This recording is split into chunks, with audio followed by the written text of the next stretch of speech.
जय माता दी। साथियों, आज एक और पवित्र वृक्ष की बात करते हैं जो नारियल का पेड़ है। इसे कल्प वृक्ष भी कहा जाता है। यह हमारे तीनों देवताओं का प्रतीक भी माना जाता है, ब्रह्मा विष्णु महेश का।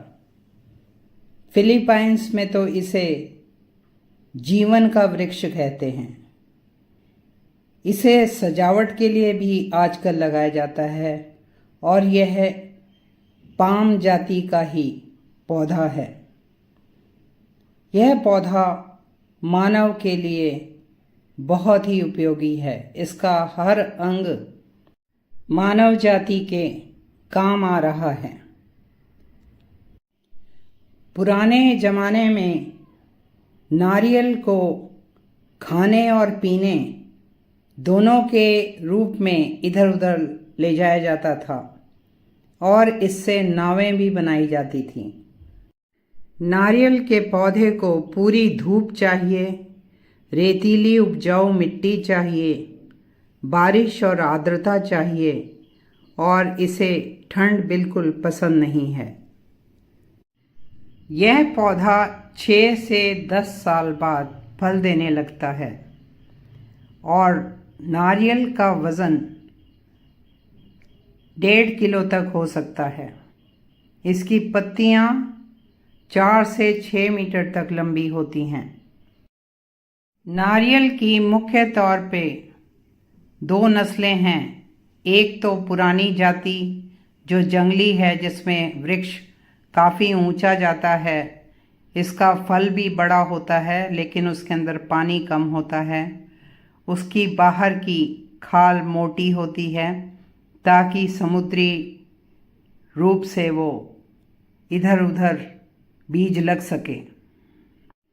बीज तैरकर प्राकृतिक रूप से समुद्र के किनारे के इलाकों में लग सके, ऐसा फल होता है। दूसरा बौनी जाति का नारियल है और आजकल कई हाइब्रिड नस्लें भी बनाई गई हैं जिसमें चटकीले रंगों के फल होते हैं और पानी काफ़ी ज़्यादा होता है और मीठा होता है। ये गोल किस्म के होते हैं और इनकी खाल भी पतली होती है। नारियल के पौधे को समुद्री पानी से सींचा जा सकता है। इसकी ऊंचाई 30 मीटर तक जाती है। एक स्वस्थ नारियल का पौधा हर साल 75 फल दे सकता है। नारियल का पानी विनेगर बनाने के काम भी आता है। नारियल का आटा, नारियल का दूध और नारियल की गिरी से तो अनेक व्यंजन बनाए जाते हैं।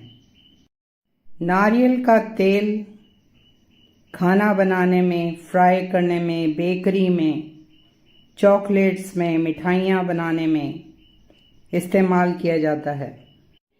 इसके फल का सख्त जो आवरण होता है, कवर होता है, उसके बर्तन भी बनाए जाते हैं, संगीत यंत्र बनाए जाते हैं और कुछ देशों में तो बटन भी बनाए जाते हैं।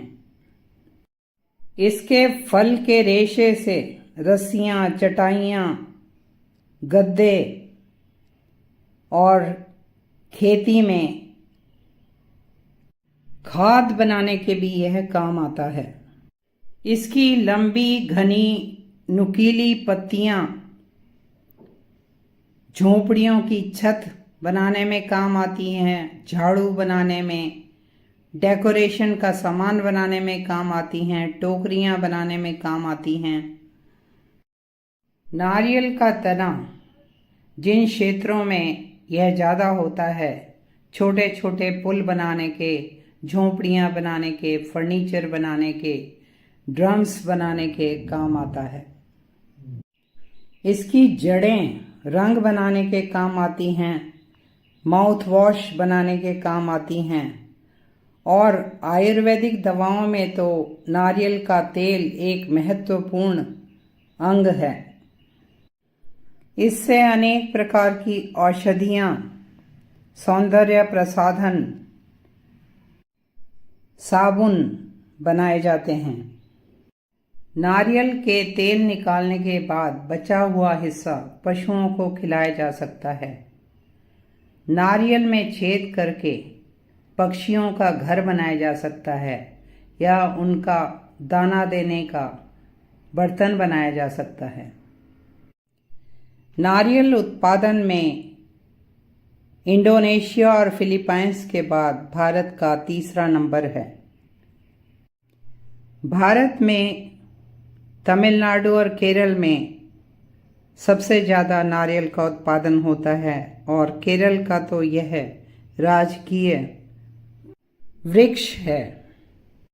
भारत में हर शुभ कार्य में नारियल का प्रयोग होता है।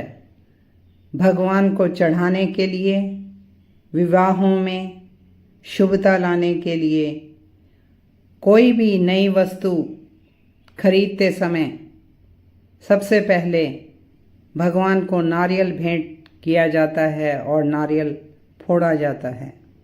भारत में मछुआरे नदियों में, समुद्र में नारियल चढ़ाते हैं ताकि उन्हें अच्छा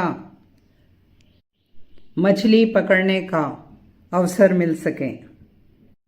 मंदिरों में एक स्थान अलग से निश्चित होता है जहां भगवान को चढ़ाए हुए नारियल भेंट किए जाते हैं, फोड़े जाते हैं। नारियल मंदिरों में हमें भगवान के आशीर्वाद स्वरूप दिया जाता है। नारियल शुभता, संपन्नता, उर्वरता और शुद्धता का प्रतीक माना जाता है। साथियों, ऐसे दिव्य पौधों की दिलचस्प जानकारी पाने के लिए please like, share and subscribe this channel. जय माता दी।